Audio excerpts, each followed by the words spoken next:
BBC managers and governments decide that. I've said the BBC isn't perfect, and we've had our criticisms, but it is the one institution that's protecting British values from a full Trump takeover, and as that very precious institution, Liberal Democrats will defend it. OK. Do you believe that the chairman should also resign, considering that he failed to act on the warnings in the Prescott dossier? Should he also go? I think the board of the BBC certainly have questions to answer about how they have handled this. But I think the key issue for politicians today is, are they going to defend the institution of the BBC? It's a world-leading institution, the most trusted media institution in the world, and we should protect it. That's why I have written to the Prime Minister, Keir Starmer, Kemi Badenoch and Nigel Farage to see if they'll join me in criticising Donald Trump, who is undermining the BBC with his comments, attacking the leadership, calling BBC journalists corrupt, and with his press secretary suggesting that people should watch GB News. That's a level of interference in our media which is unprecedented, and I hope other political leaders will join the Liberal Democrats in calling President Trump out. So you criticise Trump for what you believe is foreign interference, but do you have any sympathy for his viewpoint in terms of the way that Panorama piece was edited and the fact that he feels he was misrepresented? Look, the BBC needs to deal with the criticisms. I've had criticisms the way the BBC has given far too much coverage for Nigel Farage and reform. So we can have criticism of the BBC, but within that we need to recognise how valuable an institution it is.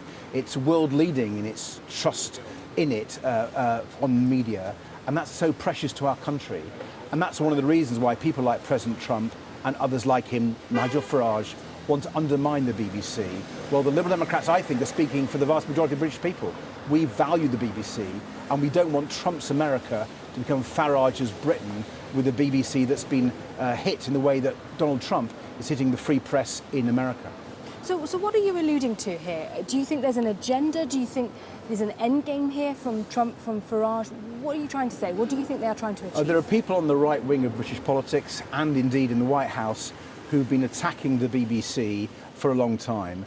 And it's part and parcel of the whole Trump-Farage approach. Have divisive politics, undermine free press, undermine freedom of speech. We can't allow Trump's America to become Farage's Britain, and that's why the Liberal Democrats will be firmly behind the BBC, despite our own criticisms. OK, can I ask you a question? Do you think that there's been any undue pressure on the BBC that has then resulted in these resignations?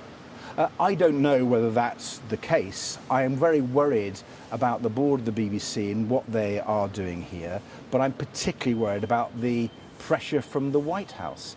It is unprecedented that the President of the United States should call BBC journalists corrupt, and his press secretary tell them to watch other channels. That's an interference from a foreign leader, which I know he wouldn't stand if we did it to the US.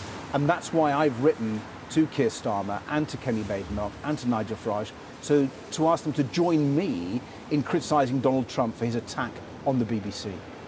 So you criticise Caroline Levitt for tweeting that people should watch GB News instead of BBC News. But nonetheless, can you understand why some people might think twice about watching BBC News now? No, I think the BBC News is the most trusted news source in the world, and we should be really proud of it. It's typical of British values. Of course, there's the odd mistake they make. I have to say, Donald Trump makes many, many more, as does Nigel Farage.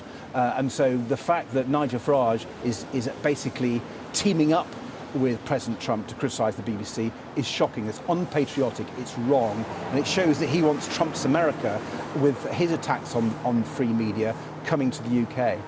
Nigel Farage, in a press conference today, directly accused the BBC of election interference. Those are the words that he used. He says that the BBC committed election interference. Do you understand why he's saying that, or do you think that is far too extreme? I think it's far too extreme. The interference we've seen in elections has come from Nigel Farage's friend, Vladimir Putin.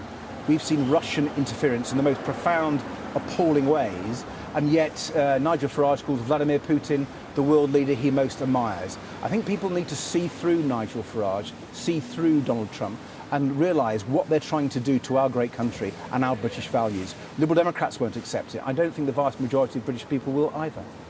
Are you surprised that you're the only party that's really been backing to the hilt the BBC, being positive about the BBC this morning?